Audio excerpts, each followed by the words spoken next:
If you're doing this all yourself and you're bootstrapped, you're probably looking at EBITDA first. Yep. If you have backing and you have venture money, it really is just about, hey, let's just go to the moon and we'll figure it out later. The problem is that sometimes, the people writing the checks will make a call and be like, hey, where are we? If you're just not paying attention to what the bottom line is, it's really hard to just, after running a company for 3, 4, 5 years, fundamentally just flip everything. And now, okay, now we're gonna be EBITDA based. If you're talking about with CAC and about how like everything can be repeated and now it's not as easily repeated because CAC has gone up so much over the past few years, you have to early on have in your DNA, we want to be profitable. For us, that's always been the case. The reason why growth at all costs is such a beautiful thing is it's really fun to see the numbers just go up. So Las Vegas, guys, best city in the world? Way better than Chicago. I have an argument here. What is that, Amer? Eight time, back to back,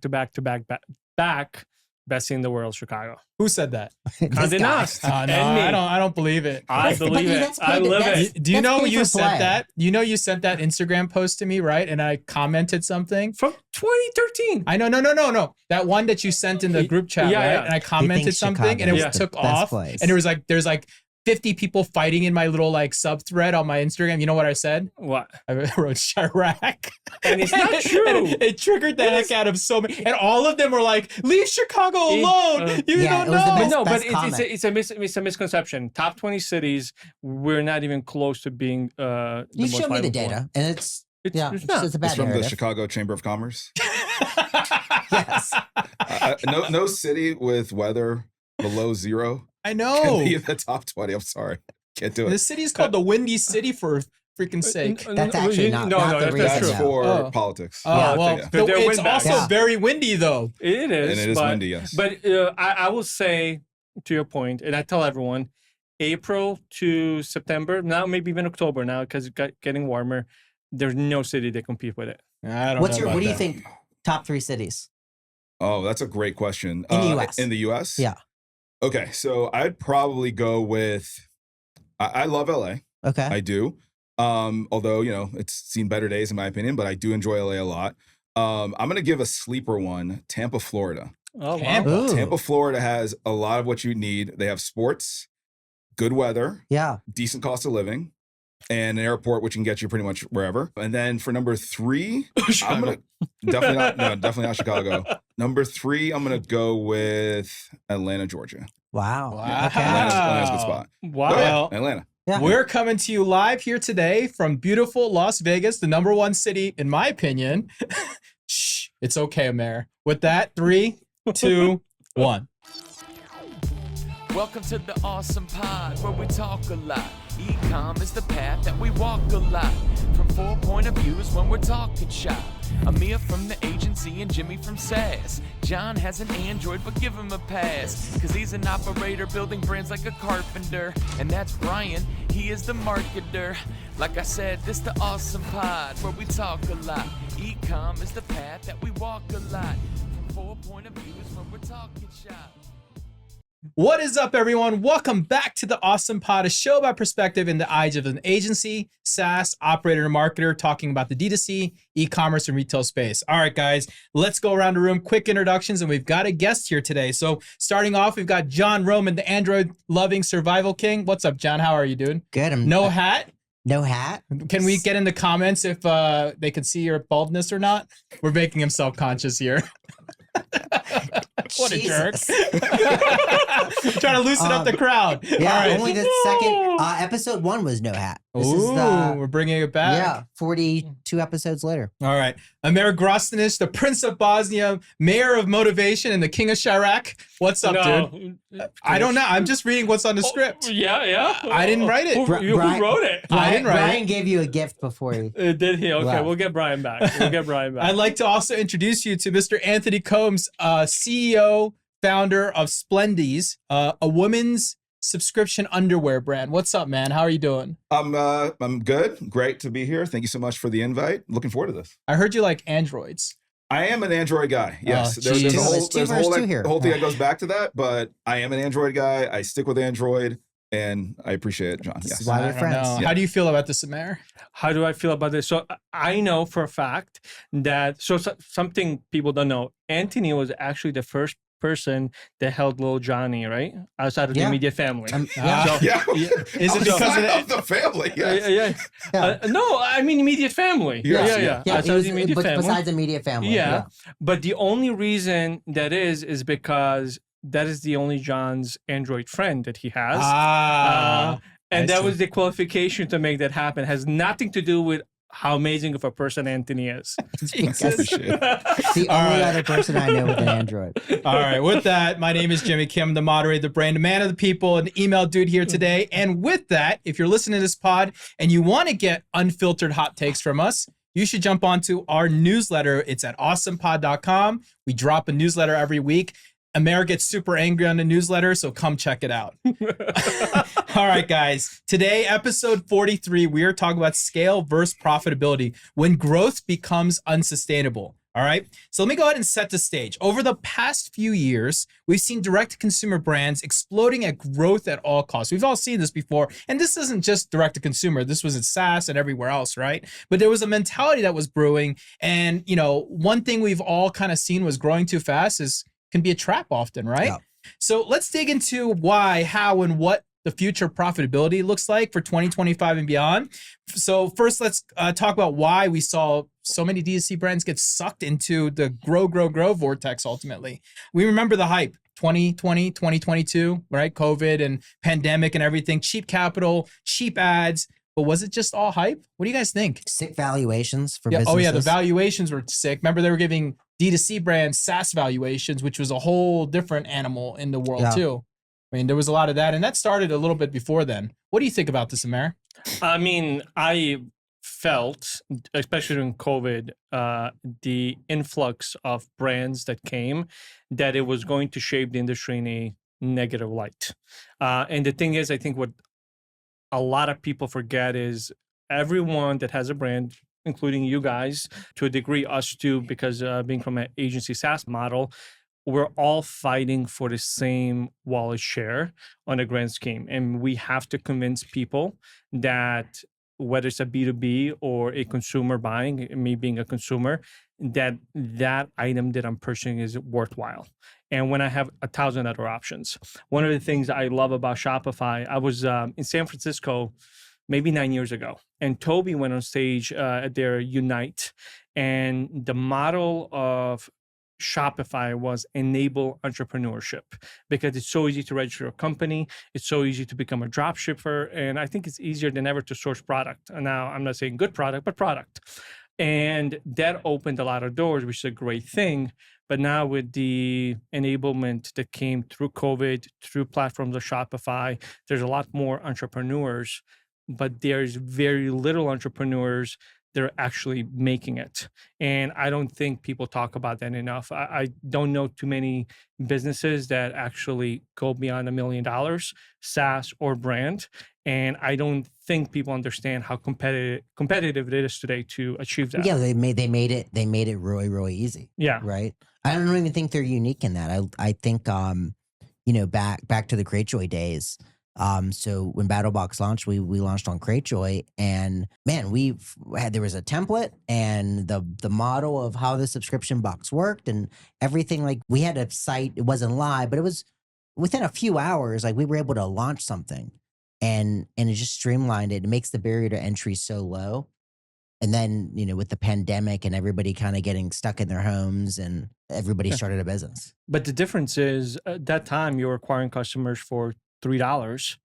Yeah, those were the days. Yeah. But That's now it's Bring it back. wonderful. Yeah. Yeah. Now that's different. It's like 20x what it was. On a good day. On a good day. Yeah. And I'm sure you had the same experience too, because you started. Yeah, we started in 2013, so we're definitely part of the OGs of this whole thing. And I appreciate that you put the word entrepreneurs in quotations, because you're 100% right. When you allow people to just kind of come in and do whatever, totally fine if they're willing to do what it takes in order to build a business and to build a company and a brand that actually has value. What I saw a lot, especially during the pandemic, was like every other week another company coming in. And that's fine. We welcome competition. The problem is when they would do bad things, such as like not allowing people to be able to cancel easily, sourcing bad product, like you said, even though it is a lot easier to do that, and just not doing things that you need to do in order to create a good brand. Because what ends up happening is The consumer has the ability to kind of go to, in our world, the Victoria's Secrets or the Aeries of the world, those companies that everyone knows and is established. And they then can come to a smaller company, a small, medium-sized company. If they get burned at a small, medium-sized company, they're less likely to go back to them to another different company. And so that really hurts the entire industry as a whole. So a lot of people kind of got into this whole thing of just like, we're going to grow at all costs. And one of the things that they don't realize is the residual effects. It affects other companies that are here to stay. Workspace 6, why struggle alone? Talk to other founders outside of your home. Communities thrive, so slide open your phone. Help you make strides, sit on top of the throne. Oh, whoa, solve your biggest challenges. Oh, whoa, help your checks and balances. Oh, whoa, this is how I salvage it. This a major key alert, just like DJ Khaled is. Apply for a buck, be a part of the workspace. 6:30, helping on your worst days. Surrounded by 9 figures, not in third place. Take a new direction like Mahomes on reverse plays. Yeah, join today, workspace6.io. Tell them Awesome sent you. I think this just proves the fact marketers ruin everything. Yeah. That's literally what you just said in a nutshell, because it was, I mean, when you think about hype, it's just marketers who are hyping products and doing a better job selling than the next guy, right? Like the better you can be But it was marketing horrible it. experiences. Well, and it was yeah, just they making didn't it- care about any other part of it. They Right. cared Yeah. about one Yeah, part. because they were just marketers. Getting a Yeah. customer. They had unlimited money to go get the customer. What do? You get as edgy and as crazy as you can. And then you don't deliver a great product or a great experience or a great service or great customer service because they don't care. Yeah. Because they're just on the top of the funnel and that's all their own lever was. The KPI was growth, right? You Yeah. look like you have something to say. No, I think it's, yes, marketers to agree, but we have to remember, and like what Anthony mentioned when I put the entrepreneurs in quotes, a lot of these companies that I think, and I say this as politely, and I'm like what Anthony said, all for entrepreneurship. I'm all for people pushing. I'm all for people having a side hustle. But it's not necessarily marketers. We're talking about solo operators Yeah. that are doing everything and not understanding the big scheme of things. And what I think the industry was unfair to them because everyone was at home. They had disposable income, had other options to maybe invest into a side hustle or try to start a company. But what ends up happening is they were not ready to talk about a cost of acquiring customers. They were not ready to talk about shipping delays that happened off of LA port and how to deal with that. So I think one part is I think you had good people trying to do good things, but I think the depiction of how easy it is, it's not what it was 15, 20 years ago. Yeah, and I would argue that starting a business in 2020 and the start of 2021, you could have seen success, and in reality, you didn't even have product market fit. Yeah. It was just Yeah. people had nowhere to Well, go. ads, right? You just And they buy would see stuff. an ad and they would buy something. Yeah. I was guilty of this. There's nothing wrong bought with some it. Stupid But stuff. it's, there was a lot of that, right? It was really easy to run ads. I mean, guys, I've talked about this before, but I remember Facebook ads in 2011 when it first came out. And I remember I was getting 2-cent leads and building massive email lists, right? Because it was so easy and you could do and say whatever the heck you wanted there. And you had no idea what you're doing, but it worked. That was just kind of the beauty of that early days. And, that's something you got to think about. And we have all these, I'm going to phrase this carefully, D2C bros that have these YouTube channel, yeah, Instagram posts. Jimmy's boys. Yeah, my boys. Your Jimmy's boys, I my guess. boys. But no, it's like, I don't think the story of, I'll reference you too. I mean, you had a brand as well, Jimmy. And I've seen it, and I've been on this podcast that I don't think I have what it takes to build a brand, even though I work with brands day in and day out, because there is so much that goes into it to actually go from having a product to actually having a real brand that people recognize. It's not an easy journey. And all of these guys get on these YouTube channels and Instagram posts, and I get targeted with it too. And I want to get into these feuds with them, but I bite my tongue as much as possible.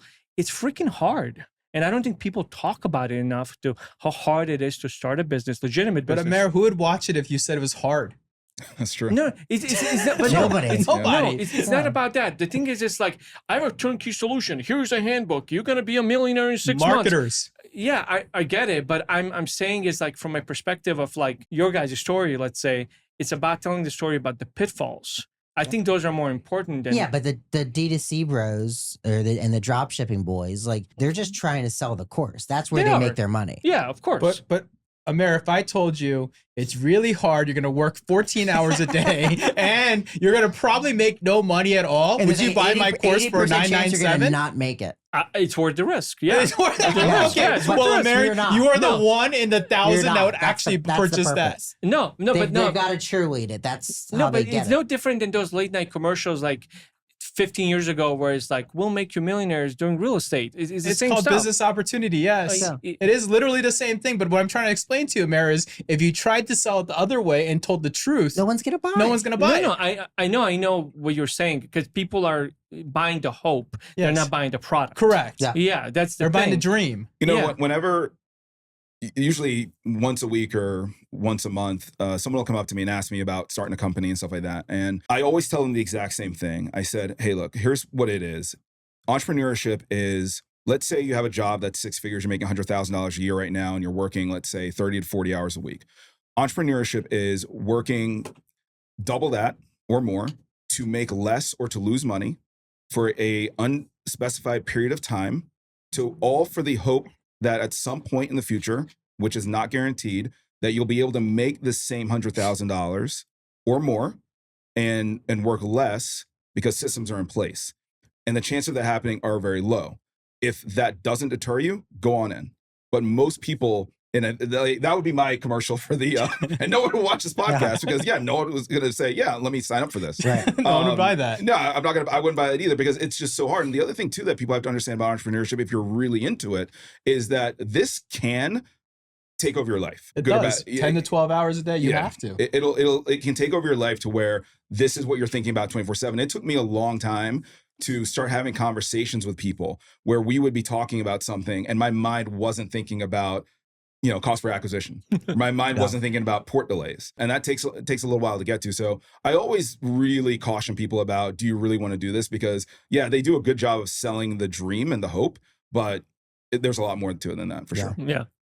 So, all right, I'm going to bring this conversation back to growth at all costs, since that's where we started at. So is the growth of at all costs mindset officially dead? Investors are now screaming EBITDA and gross margins, and they're focused on retention and different things that are happening. And some people are saying growth's dead, but some people are saying show me the profits, right? I think it really depends. So the question I think is is hypergrowth ever still worth it? I'm going to start with you, John. What are you hearing on the ground floor as someone who's kind of talking to other brands and you're also investing out there? So what do you think about this? Yeah, I think it depends on size, market, and most importantly, who's writing the check. For the vast majority of us, it's not we got to focus on EBITDA, right? Yeah. It's, BattleBox as an example. So we sold in 2021, ultimately in October, which was probably the higher end of timing. 2021 October. Yeah, you were pretty peaking right there. But even then, now the people we sold to, they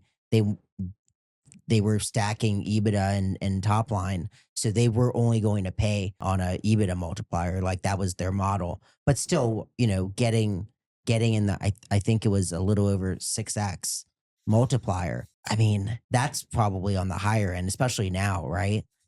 I think, what Pepsi just acquired Poppy. Yeah. Yep.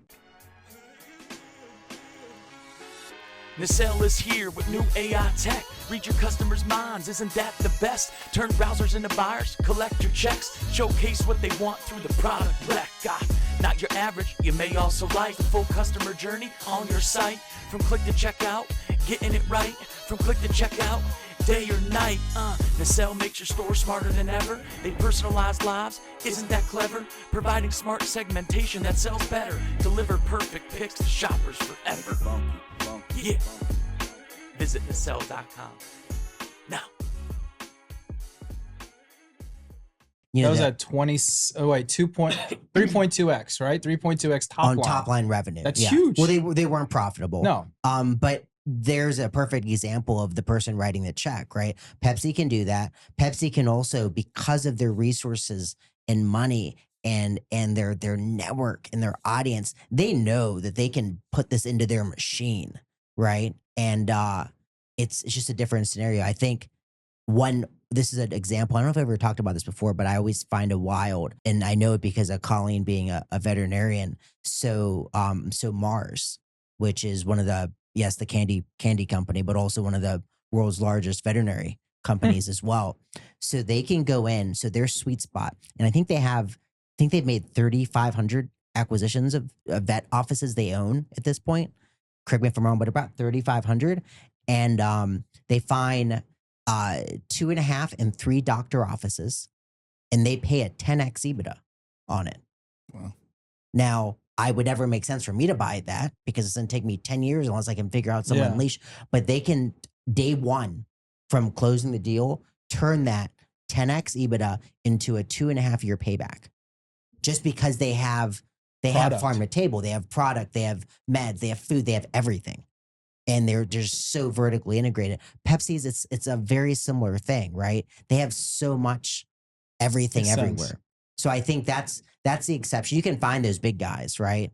And I think we both know, like, some companies that would be our big guys. Yeah. That would write the check, but are they going to write the check? Like, you got to have a good story. So EBITDA, focus on EBITDA. Anthony, you started off before when we were kind of talking about CAC a little bit. And what I want to kind of challenge you on that same question is, like, you mentioned it, but when I think about it, part of the reason why CAC is such a powerful terminology that is something you've got to think about is the idea of, like, grow at all costs was because the whole idea initially mentality was this, right? Investors saw a repeatable process with a CAC that was attainable and that repeated and scaled. So you would go throw money at it as hard as possible to continue, and you're supposed to pull back when that CAC lowered down, right? That's kind of the thought process you were kind of talking about earlier, right? Like, that's like people didn't understand this mentality that you can't just buy at all costs without controlling the one thing that matters the most, which is the CAC.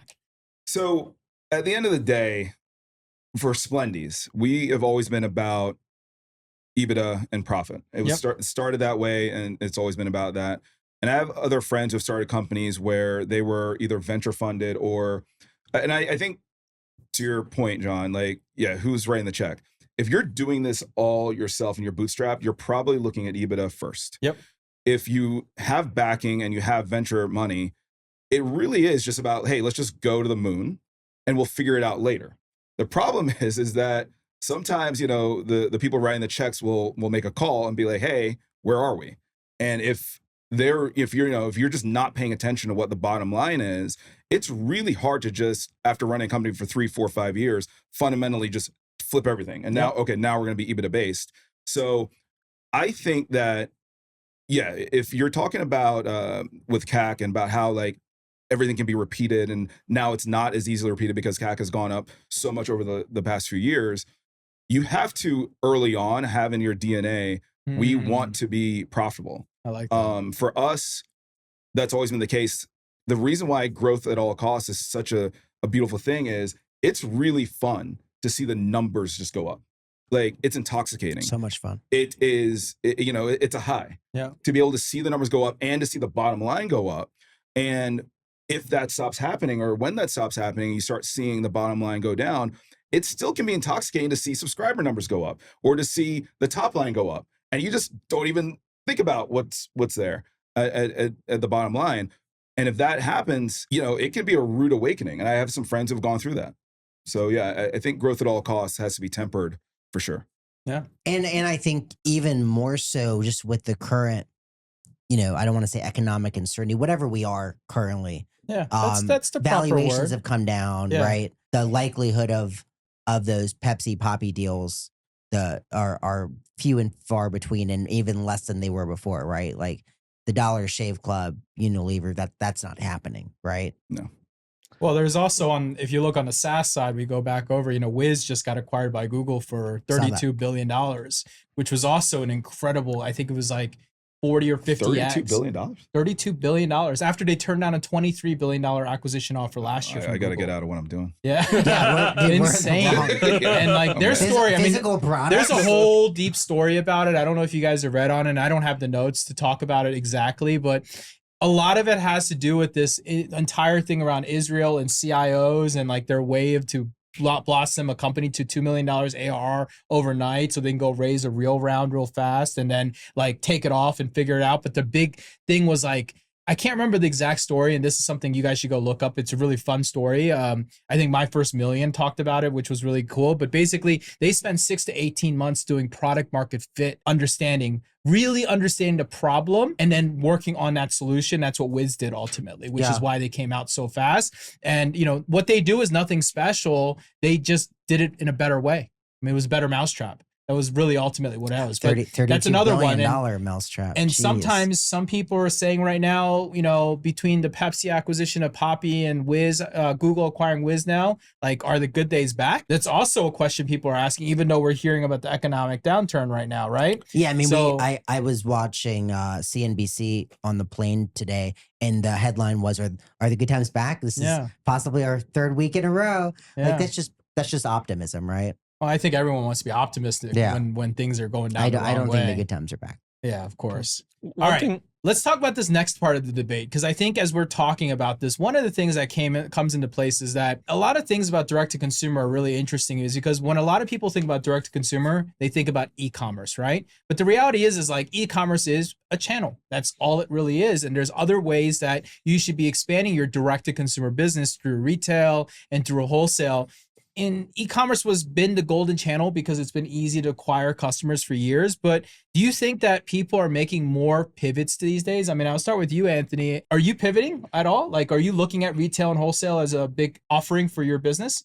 So I think that every single D2C company should be looking at other channels. Yeah. And a friend of mine, we talked about this like a year ago, where subscription is more of a channel, not necessarily like an entire business model that's sustainable 24/7, like going forward, because of all of the challenges that, you know, you guys have talked about. I think that we have looked into doing some wholesale, and we are in some stores.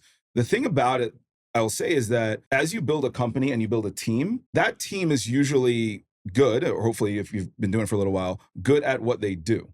Yep. And it's almost like a different language. Yep. You know, so I believe that we are some of the experts and some of the best at subscription. Like, we know how to do subscription. We've been doing it for a long time. I'm really proud of my team of what we can do with that. E-commerce is a different animal. And so I just want to make sure people know that, like, the subscription and e-commerce, subscription has its own sort of animal about making sure that you have something that's new and interesting every single month. Whereas e-commerce, you know, it's like, what's the best sellers, inventory control, all those sorts of things. That's a different animal. Wholesale is a completely different thing. Now you're talking about, you know, net terms. Now you're talking about, I've had some friends who they've sold some large deals to some stores that have since gone under. Yeah. And so that's a whole different thing. And so I think that you have to be omnichannel, but it's really difficult. Yeah. One of the first things you said really resonated with me, and it's talking about your current team and their core competencies and what they're really good at.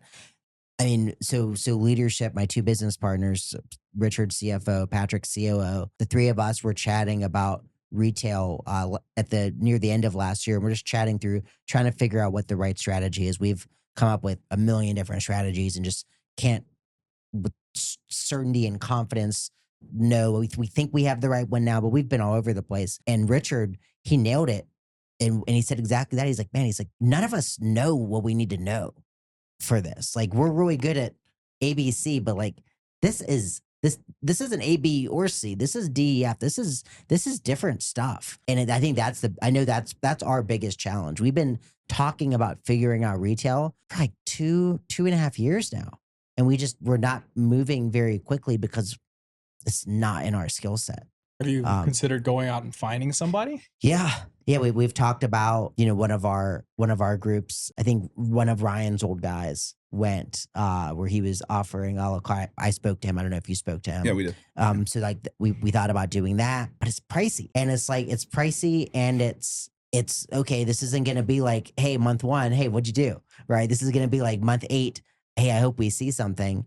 And then it's like, how do you trust and verify and hold accountable when like you don't even know how to do it? It's difficult. Another thing that is really important, I think, to understand is that if you are a small or medium-sized company, and your core competency for us, let's say a subscription, or let's say for someone else's e-commerce, even if you bring in outside talent to help and to try to establish that the wholesale, some of what you're doing is going to be some of your core competency has to be directed towards what that new channel is. And the issue is like, if you've been eating well and doing well on one thing, and that's what's really, pay the bills and that's your bread and butter, it's really difficult to now just say, hey, we're going to wait 12 months to see if this is working.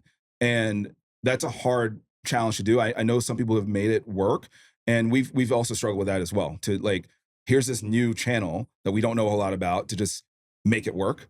And it's like, I'd rather just kind of go back to what we know. Yeah. Go. Yo, listen up, let me put you on game. Omnisand's got the tools and everything that they claim. Email, SMS, yes, all in one. Ecom brands love it cause it gets work done. Yeah, 125K worldwide. Reviews so high, got them beaming with pride. And their stars are 4.8, no joke. Shopify back, so you know it's dope. Automation so slick, like a self-driving whip. Bring them back with a click, never losing the grip. Easy migration, yeah, that's no stress. Support so strong, got me feeling real blessed. No sneaky fees, no surprise in sight. Ain't calling it alignment just to raise the price. So if growth is the goal and sales on your mind, Omnisand's got the tools, now go get what's mine. Hit omnisand.com today and watch your brand take off, okay? Oh yeah, and tell them Awesome sent you. Makes sense. Interesting. All right. With that, I have a question for everyone here. All right. What would you pick? Would you rather have a brand with a huge revenue but barely breaking even, or a brand that's modest in revenue but consistently profitable? Where are you guys at right now for 2025 as you guys think about this? Amer, I'm going to start with you over there. Oh man. So you have a brand that's huge revenue, like crazy revenue, but they're barely breaking even. And then you got someone who's modest, but they're constantly profitable. I think it depends. I mean, there's a lot of questions, of course. Yeah, in between, that's the hard part. Because I mean, when I'm thinking about a big brand that's super, creates a lot of revenue, but not a lot of profit, like, okay, what centers can I look into and what can I move? Can I cut down cost? Can I, increase price by 1-2 points? Like, what can I save? Basically, is my first question in order to improve the margins. If the books looks ugly and there's not improvement to be made, I would go with a smaller company. But I would like the challenge of a big company that potentially had bad operations that you can clean up and fix. That's a good one. Anthony? I would go with the high revenue and profitable. Like, I'm sorry. Like, C. I'm going to make my own category. That's what I want too. I want the 32 billion. No, but at the end of the day, like, you could look at a ton of companies that have high top line revenue and are just tanking on the bottom line, and it's going to end at some point. Yeah. So I agree, Amir. Like, I would love the challenge of that huge top line company, but it has to be profitable. Like, yeah. I'm gonna go with C. But if I had to go between A and B, then I would actually probably go with B, because the goal here is to make money at the end of the day. And really, it's a very nuanced question, because if you're talking about a top line company, let's say like a Poppy, like you made that example. Yeah, Poppy's a perfect one. They lost example, 164 million last quarter, I think. If there's an out to where this huge company is going to buy you, then that would be great. But if there wasn't an out, then you just lost 160 something. But that's usually the point of growth when people are growing as fast as they are. Is they have a projection. They have a projection of like, these guys are going to come acquire me, so I need to get to the number that I get their attention with. You know. Yeah, when you start getting into 9 figures and 200-300 million in annual revenue and higher, then the valuations are it's a different conversation because it's like, where do you see the beholder? I have a story, if I can give a quick story. Go ahead. So I was with a group of entrepreneurs and we were playing online poker. Okay. And this was from maybe, I think the end was like $10. So it wasn't like a ton of money. But what was interesting is there were 2 guys in the group who were venture backed. Okay. And there was myself and another friend who was bootstrapped. Okay. And the way that we played poker over $10 was extremely indicative of how we ran our businesses. That's funny. The 2 guys who were bootstrapped, I remember this one guy had a 2 and a 3, all in. True. He was all in on a 2. We were like, what are you doing? And he's just like, no, ante up again. Let's go for that. Yeah, rebuy. And me and the other guy, like, I remember I had, my buddy, because I know him really well, he was like betting so slowly. And I'm like, he's got a hand. I know he has a hand because he doesn't want to put it all in, because this is like the one time he has to like go try and get it. And we played poker very indicatively how we ran our businesses. And so when you have this, when you're venture backed, in my opinion, and we haven't been venture backed, so I can only say from what I know what people have, the whole idea is that you're just going to grow, and everything will work out. It'll just work out. Pepsi will come and save the day. When it doesn't happen is when it's like, oh, because that's the other alternative. But one thing I'd like to kind of add to that is, I don't think your friends that are venture back, I don't think it's their fault. I think it's the microcosm of the ecosystem where the VC will not give you money unless you promise them, you're going to figure out how to scale this and get my money back as quickly as possible. Otherwise, I'm not going to give you a check. That's their model, right? Yeah. They want to get that big return, whether it's in 2, 3, or 5 years. The other thing too, to back these operators is VCs, and I've met VCs that invest into competitors, and they do that all the time. But what VCs know that is 1 out of 10, maybe even today 1 out of 20. I don't know what the statistic is. They're gonna fail. It's 1 out of 20 is what at an angel stage. Wait, 1 out of 20. What was the stat? That's like the investment scale. If you're doing angel investment, you invest in 20 companies, you expect 1 to win. 1 to pop. 1 to win. Yeah. Wow. So that's the whole premise. That's the game, right? To the business. So it's not even I don't think it's even the business model from the operator standpoint.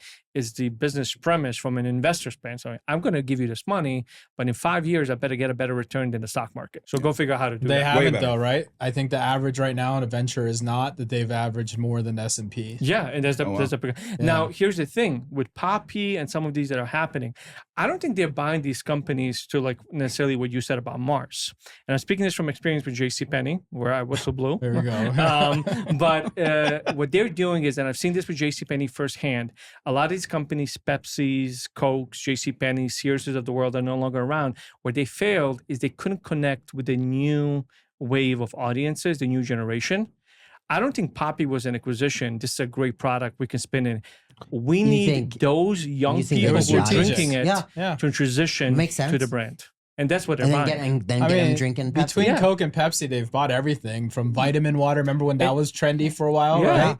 They bought vitamin water. They buy everything up that they find trendy to try to tap into markets because then they can go introduce other products back to them. Yeah. That's what it is. I mean, it's probably both. Yeah, a little bit of both. Yeah. There's definitely, this was not about the money, right? Like this was more about the market. It is. And there was this other company called Olipop, which is like the number 1 guys. So they bought the number 2 guys. Is Olipop the number 1? Yeah. Olipop has more revenue. We have Olipop. I'm pretty confident Olipop is the higher revenue guys and Poppy was number 2. So they bought the number 2 guys, which means they probably tried to buy the number 1 guys. And they probably said, no, I don't want to sell. I want to go IPO or whatever. So they were probably like, screw it. I'm going to go buy number 2. And that's probably the story eventually. And I think the reason they didn't want to do this, remember guys, the rebranding of Starry, of Sierra Mist? Yeah. Yes. Complete flop. Well, that's because the whole name and there was did it end up being a flop? Yeah, ended up being a total flop. They went back to Sierra Mist, right? No, they're still Starry. Oh, they're still Starry? Okay. Yeah, I didn't even know what Starry. I remember seeing Starry and being like, "What is Starry?" And someone still goes, "Oh, that's Sierra Mist." I was like, I didn't even know the rebranding occurred. Yeah, you know what I mean? Yeah. All right, I want to go into examples because I think that it's always fun to go into some examples as we dissect some of the brands. And I've asked people to come up with a little homework, and I've got you, John, for American Apparel first. So, John, talk to us about American Apparel. This is a good one. So I didn't know too much about American Apparel. Honestly, my only experience with American Apparel was post after everything went down. I was on a bachelor party and the shirts were American Apparel made. They were really comfy shirts. Sure. But that's a lot happened before they were just that. So, it was one of the original Cool with a Cause brand. They were sweatshop free, made in the USA, edgy ads, total control of manufacturing, vertically integrated before it was trendy, and everything was working at first. So they definitely were from the growth at all costs model. So they opened up over 280 stores. They spent aggressively. And in 2007, they went public via a reverse merger. Think of it very similar to like present day SPACs, but like before SPACs were a thing. Yeah, before they were a thing. Very similar way to go public. And the move brought outside investors, which we've talked about in the show a lot of times. You lose a little bit of control when you do that. And we have friends that raised, and you're not final decision maker sometimes. Nope. So that was the downfall, honestly, was the cost of control. So Dov Sharni, so he's the founder. super. He's an eccentric dude. He's an eccentric dude. It's a nice way to put it. It's provocative, controversial, chaotic. You know, he was behind the scenes of Easy's recent, Right. not maybe the shirt, but everything else before that with all the launch last year and everything else was Dove, right? Dove was producing the products and everything else behind it because he went on and created, what is it, LA Apparel now. Yeah. So he credit where credit's due. He's a visionary, right? But that provocative image, the image that was him, that was the brand, right? Yep. He also got in a lot of trouble, a lot of allegations of sexual misconduct, stuff like that. Long story short, board said, you got to go. And they ousted him in 2014. And shortly after that, that's when the wheels came off. Now, just to be clear, they weren't profitable at any point. But without him, the brand lost its identity, and they were already bleeding cash. They already had tons of debt, and then they didn't have the brand anymore to steer the ship. Right, without him, it just was over. So they filed for bankruptcy twice, and in 2017, Gildan scooped them up. Gildan is a big shirt manufacturer. To where when I bought my American Apparel shirt for that bachelor party, it was Gildan owned. They bought them for $88 million. At their peak, when they were publicly traded, their market cap was over $1 billion. So, I mean, this was like a major 94% fall from their top.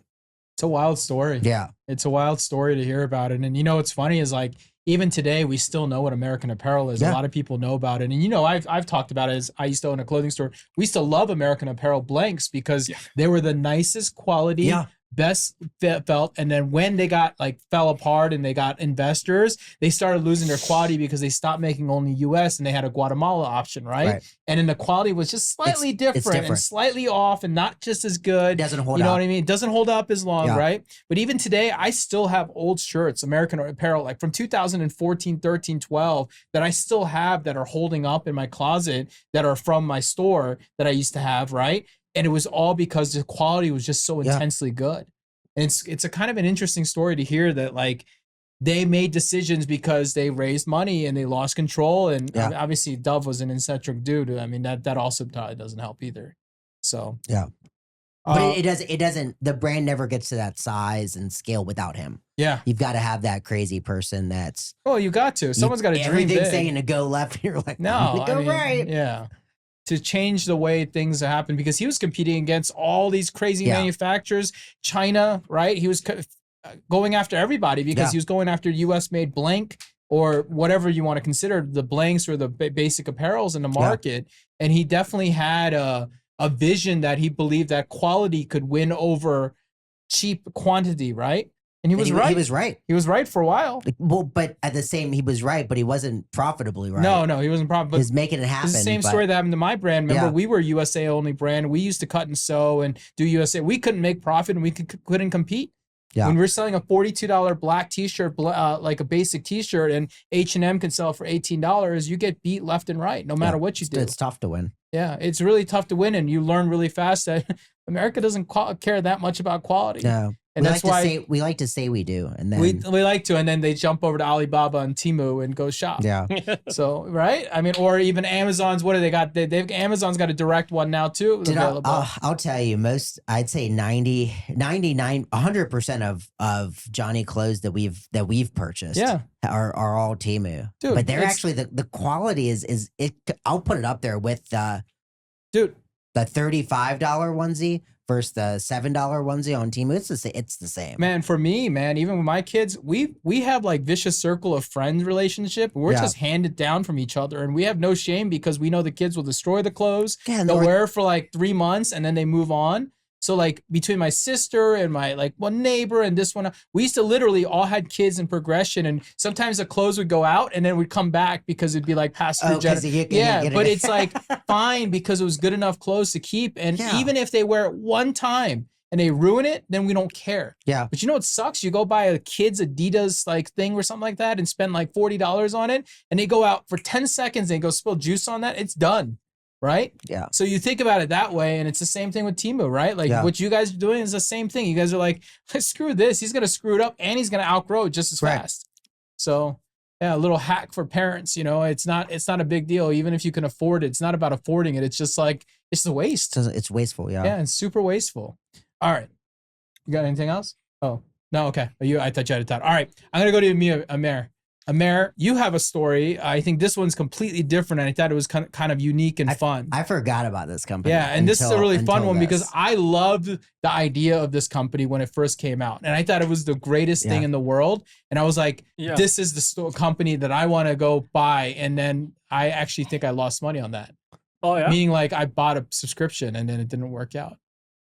So why didn't that work out? I mean, it's actually going to be a good lead to the story. Well, it didn't work out because they couldn't figure a way to make money off of it. Oh, okay. Long term, it didn't work out. Yeah, long term, okay. just like I thought everything you meant else. like you bought it and then No. I bought it and I used it a couple times, and then like they started limiting stuff, and then you could only have certain dates, and then there was blackout dates, and then it became like an airline miles credit where it was pointless at some point. Well, yeah, it's MoviePass. So MoviePass had the model that you can subscribe to their service to a cheaper price than a movie ticket would be, but you can buy any ticket to any movie or subscribe to a pass. So they had a couple of different problems. One problem was you had to acquire all these customers that are going to pay you a fractional price of a movie ticket price. Then you had the problem of you're using them money to acquire a ticket that was sometimes 2, 3, 4x more than what the consumer paid you. As I was looking into it and reading about it,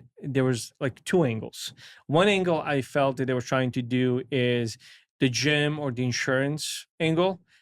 Everyone's going to get on it. Most people are going to forget to use it because it's so cheap. The other angle is, well, with the volume, if we get so much volume, we can go to a AMC and say, hey, we have 20 million users. Yeah, we want 50%. Yeah. Give us a better deal and we'll buy tickets in bulk. The problem is they kept spending on acquisition and on purchasing tickets at full price or higher than what they were getting.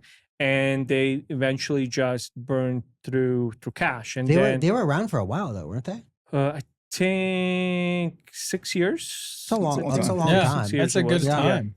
But it was the whole model we talked about: getting investment, trying to hit those top line figures as figure out quickly as possible. profitability later. Yeah, and in 2020 they hit a wall and they filed for bankruptcy. Oh yeah, I guess COVID was they could have probably lasted a little bit longer if COVID hadn't. That was it. Movie places not open. The movies was unfortunate. Obviously, it's never even really truly recovered since. Yeah, and they couldn't pivot to digital, obviously with streaming and everything else, and they didn't have it. And so after 2020, like you said, opening to it, we forgot about them.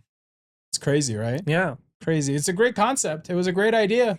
Yeah. But I'm telling you, even as a user at one point or another, like I remember just getting limited everywhere left and right. Yeah. And I remember too, like I went to sign up at one point, me and my fiance Lenny, we used to go to the movies. It was like our thing during winter in Chicago because you can't do much cold, else. You can't do anything else. Yeah. But in such a great city. Best city ever. Yeah. I went to it's only a great city between April and June. No, June's a little hot, man. How about May? October. April and May. But we ended up not signing up for it because of all those blackouts. I was like, what's the point?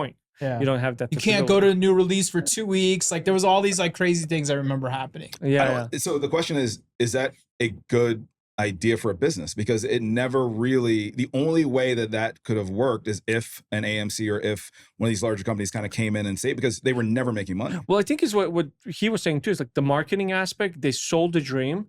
They couldn't deliver the dream. I think, and I mean, question for you guys. I think if they came and said, hey, we will fill in the seats after premieres. After the movie loses its buzz, we'll give you discounts to go see the movie you might have seen. I wouldn't buy that then, because I don't want to see. No one wants to see a movie after the buzz is gone, and we don't want to. You know what I mean? You want to see the movie when it's fresh. Or at least when I was a moviegoer, that's what I wanted to see it when it came out opening night. No, I'm gonna wait, and I'm also gonna get stuff at. But then you're gonna get ruined, like recently, people ruin it because they're like on TikTok and like, whatever back then. But they would ruin it. People would talk about it. Yeah, okay. So I remember back like when I was much younger. Let's go to early Marvel days, right? The Wolverine. Yeah, that first Wolverine movie. Colleen and I went Thursday at midnight. That's what I'm saying. And it dropped because it came out Friday. Yeah, but you don't do that with every movie. No, and I wouldn't do that now. Yeah, that's because we're old now. Horrible idea. But when we were When can I younger, stream it? when we were younger When and I we liked to leave? leave the house, Yeah.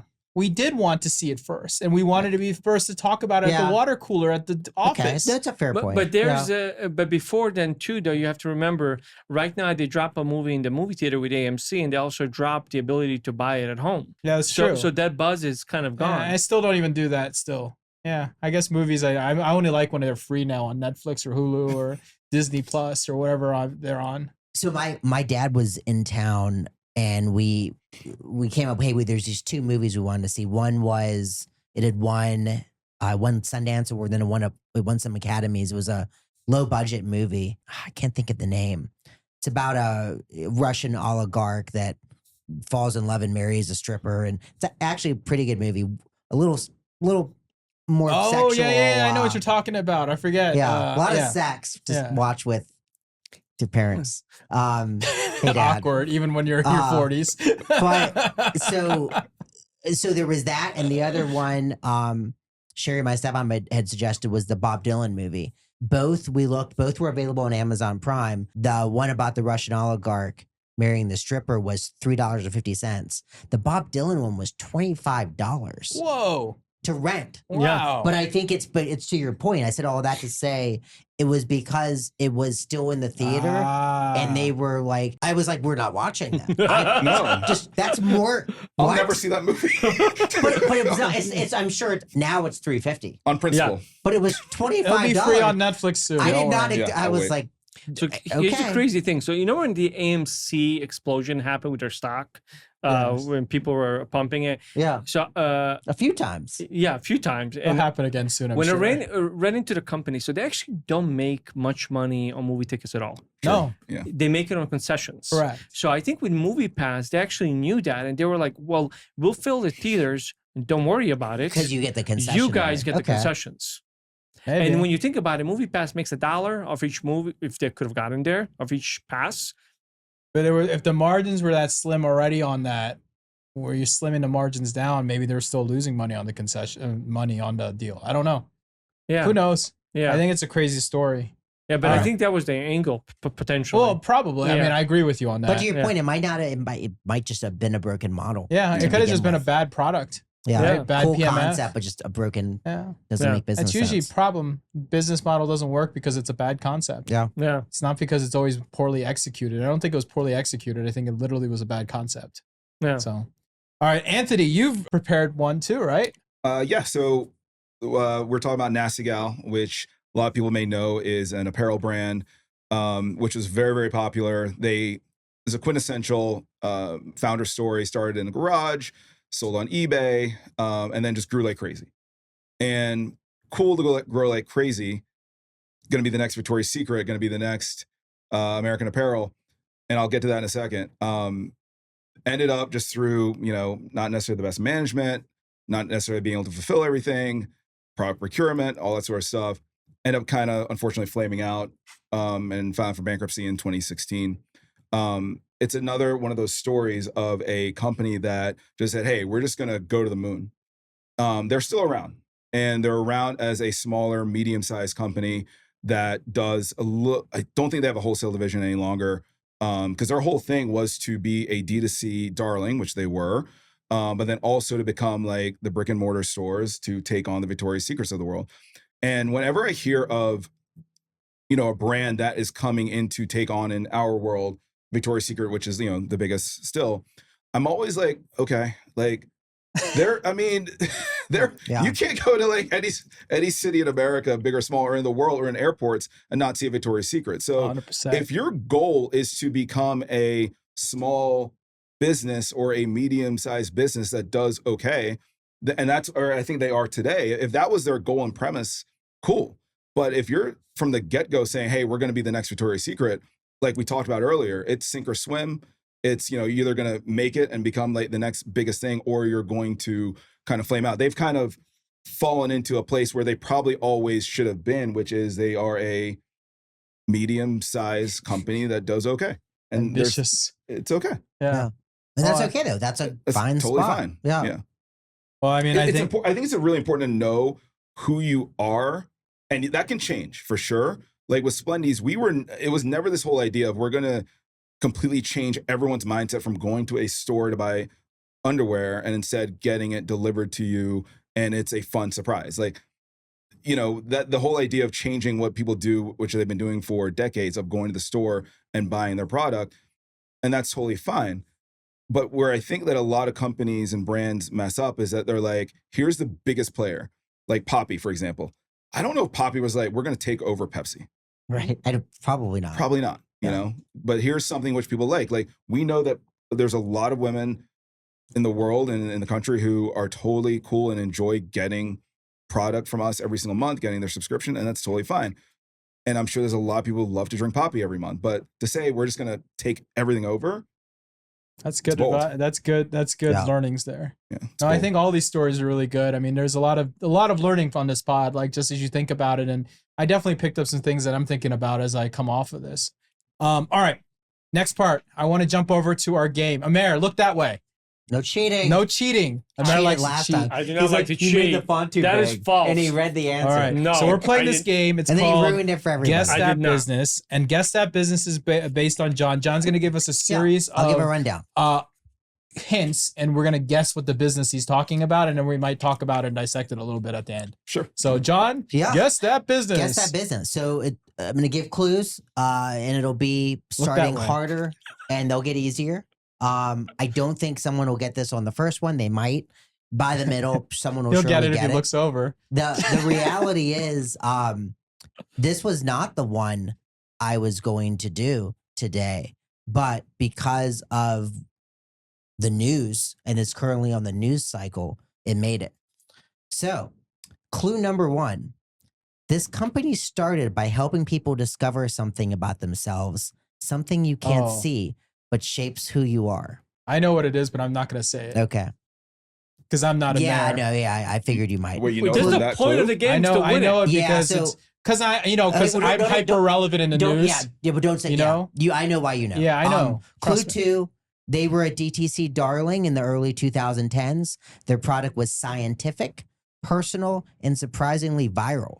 For a while, everybody seemed to be mailing in a sample. Oh, I know the company. Oh, the one with the, oh my gosh. I'm going to. I know. Clue number 3. The DNA company.